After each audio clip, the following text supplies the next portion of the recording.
Hello all, Project Wargaming here with an update on some of the projects that I've been working on this week.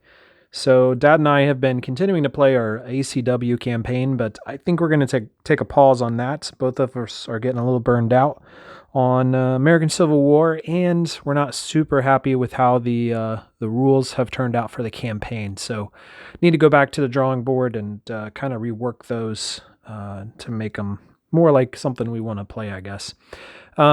But what we've also been doing in the meantime is we are going to go back to World War II.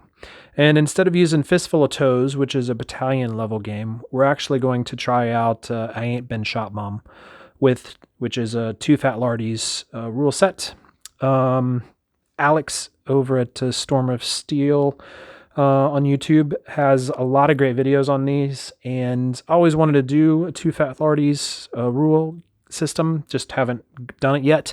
Wanted to do a company level game, and so this kind of seemed like a good way to just try it out. So anyways, I want to do it in 6mm.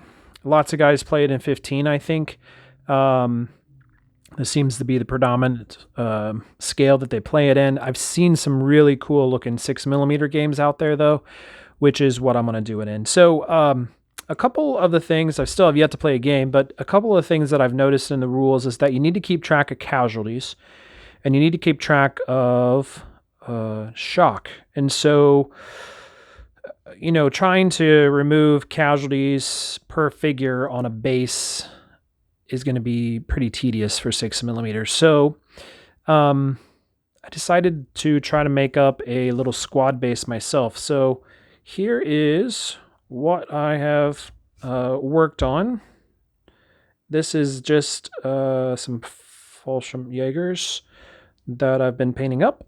Some of the rules that involve is that you need to model basically what the unit has, and so they all have a bunch of SMGs, and then the rules call for 2 light machine guns per squad as well. So this represents each man represents a man on this stand.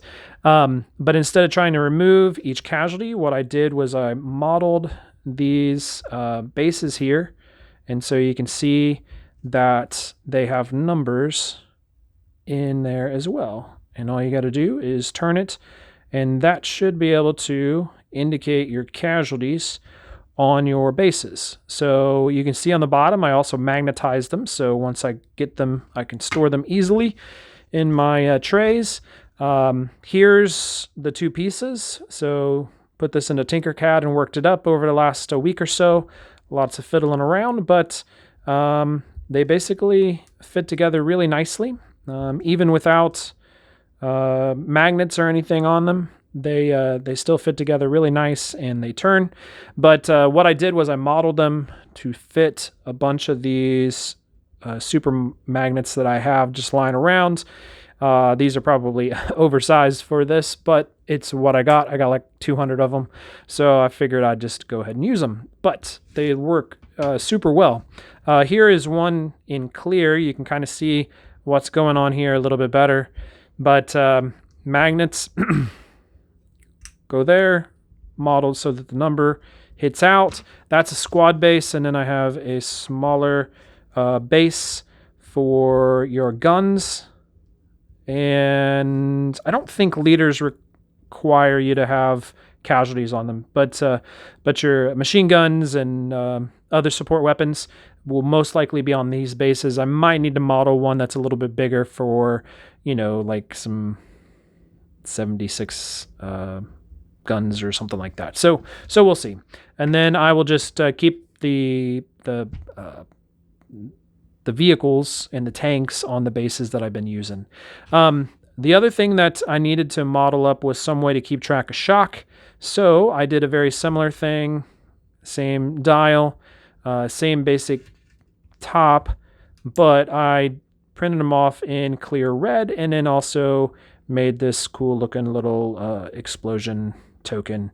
And so I can easily put that beside there if I wanted. This is probably overkill. You could use a red dice or something just as easily, but this gets me up to 9 shock, which should be more than enough according to the rules. and we'll go from there. One little trick that I found when trying to do these, because it's a pain in the butt trying to get the different numbers and stuff painted on these so that they stand out. You could print this in gray and then scrape off the paint to reveal it.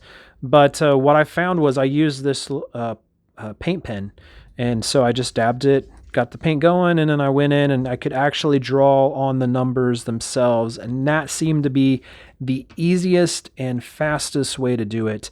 And the results, I think, are pretty good, pretty bright. Every once in a while you'll get some that feeds over, but just really happy with how that came out. So anyways, that's what I've been working on. So gonna keep putting these guys together, getting these squads together, and looking good. One little thing that I have found, and this is thanks to Sean Clark and some guys over in England. I'm sure y'all know this, but I didn't really ever think of using Winsor Newton inks for putting inking up my miniatures. I have been using Agrek Earthshade and things like that forever. I love this stuff. I'm now using this stuff pretty much all the time, and I might get another color or two just to try it out and see if it's a little bit different. But man, I really like how this goes. Agrek Earthshade and some of the null oil and stuff from GW sometimes really dulls the color a little bit too much. And this stuff doesn't seem to do that nearly as bad. So just Winsor Newton inks. Nut brown is what I have here. It's a little reddish in hue, but really, really good stuff. So anyways, that's what I've been working on. We'll talk to you later.